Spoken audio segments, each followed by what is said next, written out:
When my parents first came to me with the suggestion of transferring my home under their name, I remember the exact feeling I had. It wasn't fear or suspicion, it was trust. They framed it as something so ordinary, so practical, that it almost felt like I would be foolish not to agree. "It's just for legal protection," they said, their voices calm, their eyes steady, as if they were only looking out for me.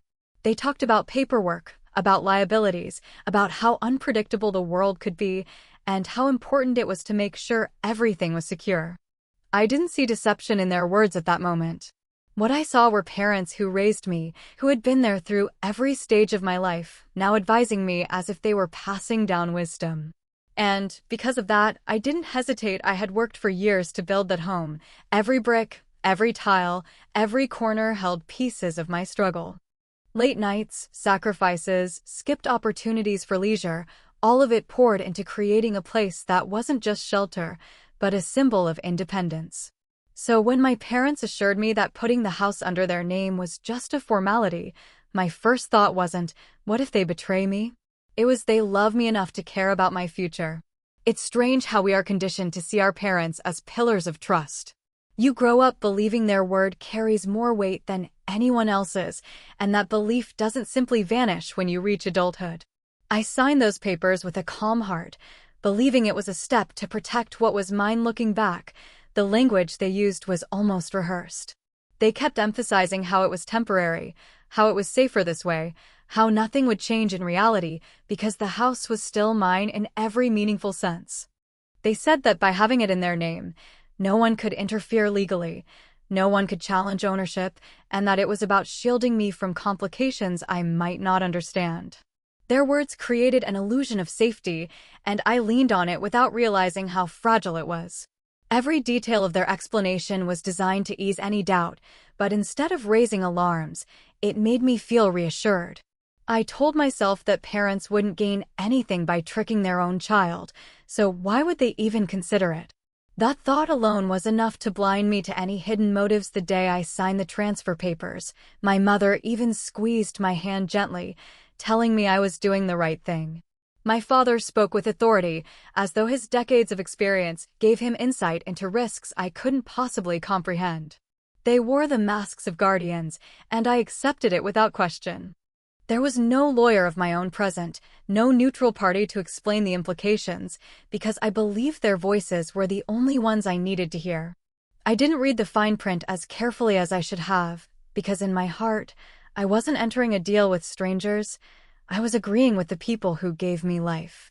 That trust dulled my instincts, and with one signature, I shifted everything into their hands. After that day, I remember feeling oddly relieved, as though I had crossed off an item from my to-do list. They told me it was smart, responsible, and protective of my future. I thought I had made a mature choice, one that secured my home from unforeseen circumstances. In the evenings when I would sit in the living room and look around, I felt proud of what I had accomplished, never imagining that the ownership on paper no longer tied the house to me. I told friends about how supportive my parents were, how lucky I was to have a family that looked out for me even in adulthood. My words were filled with admiration, and my belief in their integrity remained unshaken. What I didn't realize was that in those very moments, the foundation of betrayal was already set beneath me. It's unsettling when you replay those conversations in your mind, noticing details you missed before. The urgency in my father's tone, the way he discouraged me from involving outsiders, the subtle reassurances from my mother that it was only for a short while. All of it should have raised questions, but instead it soothed me into cooperation. I had grown so accustomed to trusting them that the thought of questioning their intentions felt wrong, almost disrespectful. And they knew that. They knew the power of being parents, the unspoken rule that children, no matter their age, are more likely to comply than confront. They played that role perfectly, hiding their agenda beneath a cloak of parental concern. I remember the night I placed the signed documents in their hands. My mother smiled, and my father gave me a nod of approval, as if I had passed some invisible test. I went to bed that night feeling lighter, unaware that I had just given away the very thing I had poured my soul into. My home was no longer mine, and yet I had no idea. At that point, I still believed it was sitting safely under the care of people who only wanted the best for me. I still thought I was the rightful owner, protected under the umbrella of family trust. I had no clue that the seed of betrayal had been planted and that in time, it would grow into something I could no longer ignore. The first crack in the illusion appeared in the smallest way, and it was almost invisible at first. My brother began speaking about the house as though it were his. Not directly, not in a confrontational way, but in little comments that slipped through in conversation. He would joke about where he would put certain furniture, or mention how he would change the color of a wall, things that didn't make sense for someone who didn't live there. I brushed it off, assuming he was just being playful or maybe even a little envious. I never thought he was speaking from a place of ownership, because in my mind, there was no possible way that could be true.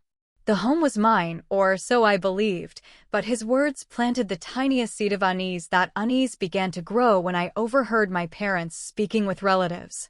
They didn't know I was in the next room, quietly listening, as they described the house as if it belonged to my brother.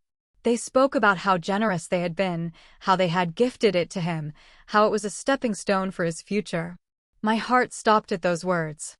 At first, I thought I must have misheard them, or that maybe they were speaking hypothetically, exaggerating for the sake of conversation. But when I leaned in closer and caught the details, I realized it wasn't an exaggeration. They had given my house, my sanctuary, my pride, away to him. It felt like the ground beneath me had disappeared, leaving me in free fall. I confronted them that night, still in shock, and demanded an explanation. My father's expression was calm, almost dismissive, as though he had expected this moment and had rehearsed his answers. He told me it was the right decision for the family, that my brother needed the house more than I did, that it wasn't something I should worry about because we're all family anyway. My mother tried to soften the blow by saying it was for my brother's stability, for his future, and that I would always have a place there too. But their words were hollow. It wasn't about family unity or protection anymore. It was about betrayal, about them choosing him over me, about erasing my sacrifices and handing them over as a gift to someone else. I replayed the years of struggle in my mind, how many late nights I had endured, how much effort I had poured into making this house a reality. I thought about the corners I had cut to save money, the personal luxuries I had given up, the constant discipline it had taken to make it possible. And now, in an instant, my parents had taken all of it away with nothing more than a signature and a story. They didn't ask. They didn't explain. They simply decided, as though my work, my investment, my independence, meant nothing compared to my brother's convenience. It was as if I had been erased from the equation, replaced by someone they favored more. The sting of that realization was deeper than I can describe. My brother, emboldened by the gift he had received, began acting as though the house was always meant for him. He strutted through the rooms with an air of ownership, speaking casually about renovations he wanted to make, inviting people over without so much as asking me, and treating me like I was just a guest in my own home. He didn't even try to hide his smugness. The arrogance in his voice when he called it his house cut through me like a blade. It wasn't just about the property anymore, it was about the blatant disrespect, the way he reveled in what had been stolen from me. And the worst part? My parents stood by his side, silently validating his every move. I tried reasoning with them again, hoping that maybe, just maybe, they would understand how wrong this was. But every attempt was met with the same excuses. My father told me that as the older sibling, it was my duty to help my brother succeed, as if giving him my house was some noble sacrifice I should willingly make. My mother insisted that I would understand someday, that I was being too emotional, and that family decisions required sacrifice. They made me feel as though my anger was the problem, as though I was selfish for not being willing to hand over what I had worked for. It was a twisted manipulation, one that turned my rightful outrage into something they wanted me to feel guilty about. The betrayal began to seep into every part of my life. Friends noticed my frustration and confusion, and when I explained the situation, they were as stunned as I was. They couldn't believe parents could do something so underhanded, so cruel, to their own child. Their disbelief only magnified my pain because it reminded me that what I was experiencing wasn't normal, it wasn't something to shrug off. This wasn't just a misunderstanding, it was a calculated decision to take from me and give to him. And the more I thought about it, the more I realized that my parents had planned it all from the start. The way they had convinced me to sign those papers, the way they avoided involving an outside lawyer, the way they emphasized trust and safety, it had all been carefully orchestrated even as I tried to process the reality of what they had done. My brother wasted no time in cementing his presence in the home. He began redecorating without my input, moving furniture, painting walls, and acting as though I had no say in anything. It was humiliating to stand there, watching someone else take possession of something that had once been the embodiment of my independence. Each brushstroke of paint, each new piece of furniture, felt like a reminder that my sacrifices had been stolen and rebranded as his success. And every time I looked at my parents, I saw nothing but their silence, their refusal to acknowledge the pain they had caused. The discovery wasn't just about a house, it was about the shattering of trust, the unraveling of everything I believed about family loyalty. I had placed my faith in them, believing that their intentions were pure, and in return they had handed over the most valuable thing I had ever worked for to someone else. The sting of that betrayal was unbearable, not only because of what was lost, but because of who had taken it away from me. The rage that consumed me when I realized the truth was unlike anything I had ever felt before. It wasn't the kind of anger that flares up and fades away. It was something deeper, heavier, a fire that burned in my chest and refused to die out. Every time I saw my brother walking around the house as though it had always been his, every time he carelessly made comments about what he wanted to do with the space, it was like rubbing salt into an open wound. He didn't even try to hide his arrogance. Instead, he flaunted the house in front of me, inviting his friends over, throwing casual gatherings, and boasting about his new place as if he had earned it. It was unbearable to watch him reap the rewards of my years of sacrifice, especially knowing he hadn't lifted a finger to build it. The more I watched him, the more I began to notice just how little he appreciated what he had been given. He had no idea what it meant to struggle, to save, to work until your body ached just to make ends meet. He had grown up entitled, coddled, always getting what he wanted without ever understanding the value of effort. And now, with the house gifted to him, he strutted around like a king in a castle he never built. He would talk about tearing down walls or replacing fixtures with no concern for how much money it would cost, because to him, it wasn't the product of hard work, it was just another prize handed to him on a silver platter. Watching him treat my sweat and sacrifice like it was disposable made my blood boil. What hurt even more was the way my parents indulged him. They praised his plans, encouraged his ideas, and acted as though he had achieved something remarkable. They stood beside him like proud supporters, conveniently forgetting that the house they were celebrating was never his to begin with. When he invited relatives over to show off, my parents beamed with pride while I sat in the background, invisible, my contributions erased from the narrative. No one spoke about the years I had worked to make that house a reality. No one mentioned the sacrifices I had made. It was as if the story had been rewritten, casting my brother as the deserving recipient and me as a side character whose efforts didn't matter. There were moments when I wanted to scream, to shatter the charade with the truth, but every time I opened my mouth, I was silenced. My parents would insist that I was overreacting, that I needed to let things go, that it was all for the greater good of the family. They treated my anger as though it was a burden, as though my feelings were irrelevant compared to my brother's comfort. My brother, on the other hand, thrived in their support. He mocked me subtly, making comments about how I was lucky to still live there, or how I should be grateful to have a roof over my head at all. Each word was dripping with condescension, designed to remind me of the power shift that had taken place. He had the house, the recognition, and the validation of my parents, while I was left with nothing but resentment. The house itself began to feel unfamiliar, almost hostile, like it no longer welcomed me. Rooms I had once filled with pride now felt tainted by his presence. The walls echoed with his laughter, his footsteps, his voice boasting to friends about how well he was doing. It was suffocating to stay there, surrounded by constant reminders of my loss. Even the smallest things, the paint I had chosen, the furniture I had saved months to buy, looked different when he claimed them as his own. They no longer felt like mine. They felt stolen, stripped of their meaning, repurposed for someone who hadn't earned them. Every corner of the house whispered betrayal, and it became harder and harder to ignore. The anger inside me began transforming into something sharper, something colder. It wasn't just rage anymore, it was a determination, a quiet resolve that started forming beneath the surface. My brother thought he had won. My parents believed they had silenced me. But inside, I knew this wasn't over. Every smug comment, every proud smile they threw his way, every reminder that I had been betrayed only fueled the fire inside me. I began watching more carefully, paying attention to their words and their actions, storing every detail away. If they thought I was just going to accept this humiliation and fade into the background, they were gravely mistaken. I thought about all the times I had been dismissed, all the sacrifices that had been ignored, all the ways I had been treated as if I didn't matter. I thought about how easily they had taken advantage of my trust, how they had looked me in the eye and convinced me to sign away my home, all while planning to hand it over to my brother.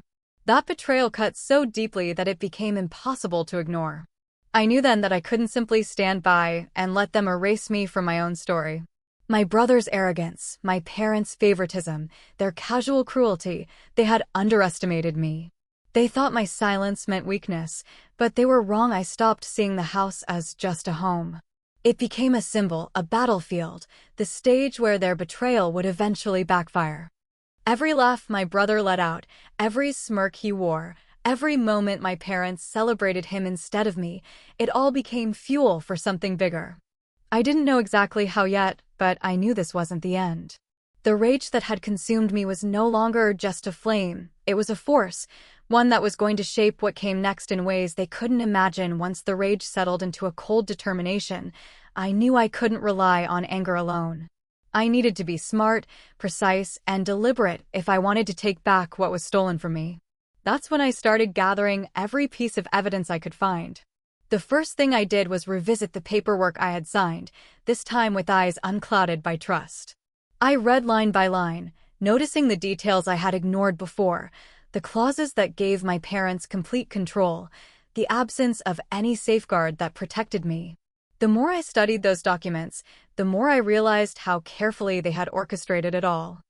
They hadn't left anything to chance. They had made sure that with my signature, I had unknowingly handed over every right I had to the home I built, but I wasn't going to let their careful planning stop me. I began digging into every communication we had during that period. Old text messages, emails, even casual notes written on paper. I wanted to build a trail of proof that showed how they had manipulated me into believing it was just a legal formality. I saved conversations where they had assured me it was temporary, where they had promised nothing would change, where they discouraged me from involving an outside lawyer. Each piece became a thread, and together they started forming a web of deceit that I could hold in my hands. Every lie they told, every reassurance that turned out to be false, was another nail in the coffin of their betrayal. At the same time, I began observing my brother more closely. He was careless, too sure of himself, and that arrogance made him sloppy. He would brag to his friends about how easily he had gotten the house, about how my parents had chosen him over me. Sometimes he even let slip that he knew about their plan long before I did, which meant the three of them had been conspiring behind my back. I started recording some of his conversations, discreetly capturing his words as proof of his entitlement and knowledge of the scheme. Each recording was another weapon in my arsenal, evidence of not just betrayal, but deliberate collusion. I also spoke quietly to a few relatives, testing the waters to see how much they knew. To my disgust, I learned that my parents had been framing the transfer as an act of generosity from the beginning. They told people that I had willingly given the house to my brother out of love, that I wanted him to succeed, that I was proud to step aside for his future. Hearing that narrative made my stomach turn. They had not only stolen from me, they had twisted the story to make themselves look noble and me look weak. But the more lies I uncovered, the stronger my resolve grew. I knew I couldn't change what had already happened, but I could prepare for what was coming next. Late at night, I would sit in the dim light of my room with files spread out before me, piecing together everything I had collected. The paperwork, the messages, the recordings, the stories from relatives, it all painted a picture of betrayal so clear that even I was shocked at how deep it went. My parents weren't acting out of love or protection, they were acting out of favoritism and manipulation. They had always favored my brother, and this was just the grandest expression of it. What made it worse was how casual they had been about it, as if they truly believed I wouldn't fight back, as if my trust in them would keep me paralyzed forever. But what they didn't understand was that betrayal has a way of sharpening the mind. It strips away illusions and forces you to see people for who they really are. I began planning not just how to confront them, but how to make sure they couldn't escape the truth. If I stormed in with accusations, they would brush me off, twist the story again, and make me look irrational. I needed to approach it differently. I needed undeniable evidence, a strategy that left them cornered with no way out. Every step I took from that point forward was calculated, every decision weighed against the outcome. I wanted. There were nights when doubt crept in, when I wondered if I was strong enough to go against my own parents, to expose them for what they had done. But then I would think about my brother walking through the house with that smug smile, about my parents smiling proudly at him while dismissing me, about the years of effort I had poured into something they had stolen. Those memories fueled me, reminded me why I couldn't stop. I wasn't just fighting for a house anymore, I was fighting for my dignity, for the principle that betrayal doesn't go unpunished.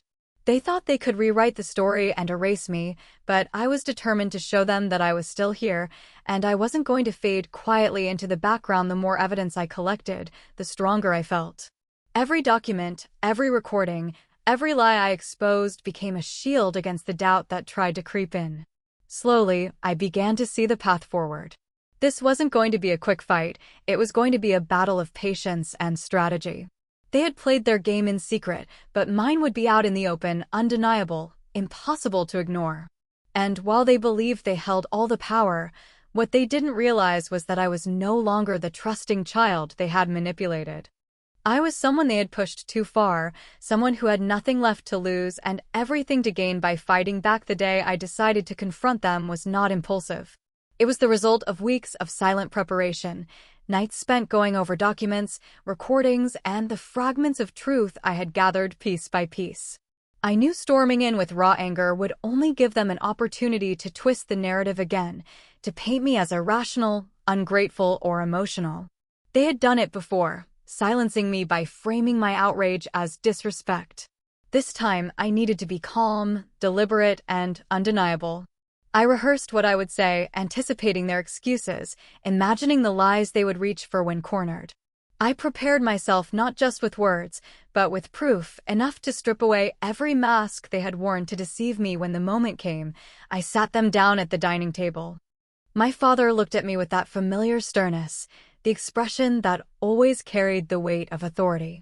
My mother tried to soften it with her gentle smile, pretending everything was normal. My brother, arrogant as ever, leaned back in his chair with a smugness that made my fists clench. I began calmly, reminding them of the day they convinced me to sign the papers, the promises they had made, the reassurances they had given. They shifted uncomfortably, but I pressed on. I laid out the text messages where they had promised nothing would change. I played recordings of conversations where they dismissed my questions, insisting it was temporary. I even shared a snippet of my brother bragging to his friends about how he knew the plan all along. Their faces began to change as the weight of my words and evidence settled over them. My father tried to cut in, his voice sharp and defensive, but I didn't let him. For the first time, I refused to be silenced. I raised my voice above his and told him I was done being manipulated. My mother, always the peacemaker, tried to downplay everything, saying I was twisting their intentions. But I had anticipated that too. I held up their own words, their own lies, their own contradictions, and let them hang in the air. My brother scoffed, tried to dismiss it all as me being dramatic, but his arrogance only made him look worse when paired with the evidence I had collected. I could see the cracks forming in their composure, the realization that they could no longer brush this aside as easily as they once did. The confrontation wasn't about yelling, though the temptation was there. It was about exposing. Every time they tried to deny something, I countered with proof. Every time they tried to justify, I dismantled their reasoning with facts. I reminded them of how much I had sacrificed to build that house, how many nights I had gone without sleep, how much I had given up, while my brother contributed nothing. I asked them point blank why they thought his comfort mattered more than my years of work. Their silence was deafening. For the first time, they couldn't twist the story, couldn't hide behind vague explanations or false reassurances. They were caught, and they knew it. The hardest part of that confrontation wasn't facing their lies, it was facing the truth about who they really were. These were the people I had trusted the most, the ones I believed would never betray me. And now, looking at them across that table, I saw them for what they were: manipulators who had used their position as parents to exploit me. My brother, who was supposed to be my equal, had reveled in my downfall, celebrating what wasn't his to take. That realization was more painful than the loss of the house itself. It cut deeper than any property dispute ever could, because it showed me that loyalty and blood meant nothing to them when weighed against favoritism and greed. There were moments when I thought my voice might crack, when the pain threatened to overpower the resolve I had built. But every time I felt myself falter, I looked at my brother's smug face, at my father's hardened expression, at my mother's hollow reassurances, and I pushed harder. I demanded answers they couldn't give. I tore apart the lies they had hidden behind. I stripped away the illusion of family loyalty until all that was left was the raw truth of betrayal. They shifted in their seats, avoided eye contact, stumbled over their words. The power they once held over me was slipping, and they could feel it. For once, they weren't in control of the narrative. The confrontation wasn't a single explosion of anger, it was wave after wave of undeniable truth crashing against the walls they had built. I didn't just tell them what they had done, I showed them. I didn't just accuse, I proved. And with every piece of evidence, with every word I spoke, I reclaimed a part of myself that they had tried to take away. I refused to let them rewrite my story. I refused to let them cast me as weak or foolish. By the end, the silence in that room was heavy, not with authority, but with guilt, shame, and the knowledge that they had been exposed. I looked at them and saw not parents, not a brother, but people who had underestimated me, people who believed betrayal would go unchallenged. And in that silence, I knew I had finally broken through their lies. When the betrayal had finally unraveled in full, I realized the depth of what had been done to me, not only the paperwork trick that had stripped me of my home, but the years of conditioning. The years of being told to trust without question, to obey without hesitation, to sacrifice without expecting anything in return. My parents had trained me to believe that family was everything, that blood meant loyalty, but what I saw in front of me was greed wrapped in the disguise of parental concern. They didn't just want control, they wanted to erase me from the picture so that my brother could stand at the center, basking in everything I had worked for. I remember walking into the house one evening, the place that had been mine, only to find my brother casually sprawled on the couch like he was the king of a castle.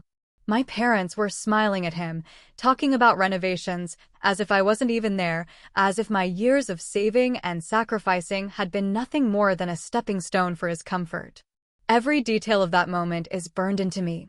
The way my father avoided my eyes, the way my mother brushed off my questions with a dismissive tone, the way my brother smirked as though this was always the plan. They hadn't just given away my house, they had given away my dignity, my trust, my place in the family. The rage that brewed inside me was unlike anything I had ever felt. I wasn't someone who shouted or broke things. I was the kind who kept my emotions under control, but this time I felt the edges of myself cracking. I had been taught that family meant sacrifice, but what I had learned was that in their definition, family meant sacrificing me over and over again. The betrayal cut so deep because I realized this wasn't just about the house. This was about the years of favoritism, the constant choosing of my brother over me, the silent expectation that I would always step aside and let him shine. The house had been the final act, the cruelest one, because it wasn't just money or objects, it was stability, security, the home I had poured myself into, stripped away with signatures on paper I was tricked into trusting. I started seeing their actions in a new light, replaying old conversations and realizing how carefully they had played me. My father's words about legal protection, my mother's reassurances about how this was just temporary, the way my brother had suddenly shown more interest in family dinners when I started the process of buying the house, all of it was part of a plan, and I was the only one who didn't know the ending. I thought back to the night I signed those papers, how my father poured me a glass of wine and smiled, how my mother hugged me and said I was doing the right thing, how my brother sat quietly in the corner with that smug little look he always wore when he thought he'd won.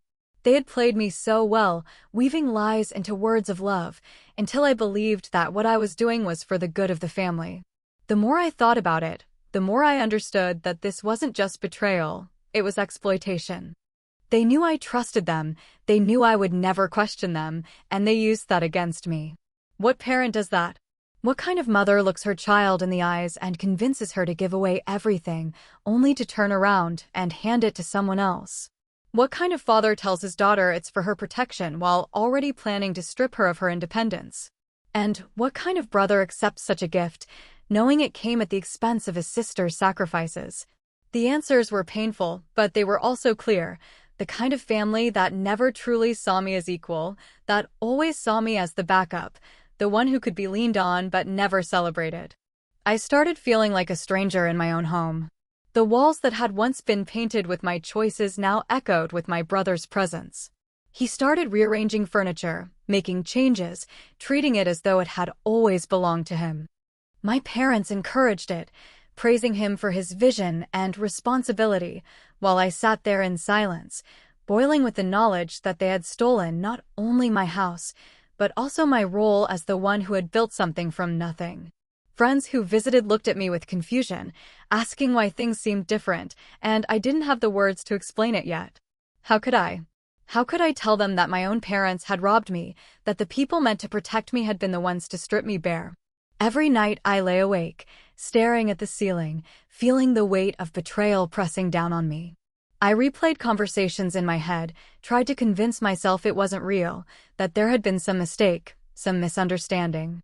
But every morning I woke up to the sound of my brother's laughter downstairs, the clinking of coffee cups with my parents, the sound of my world being erased piece by piece. The betrayal became a living thing inside me, a constant reminder that the people I trusted most had turned my life into their playground. And as I sat in silence, observing, enduring, I felt the slow, steady shift happening inside me, a shift from trust to rage, from daughter to fighter, from victim to someone who would no longer let herself be trampled. The realization of their betrayal was not just a wound, it was a transformation, the spark of something that would soon burn much brighter.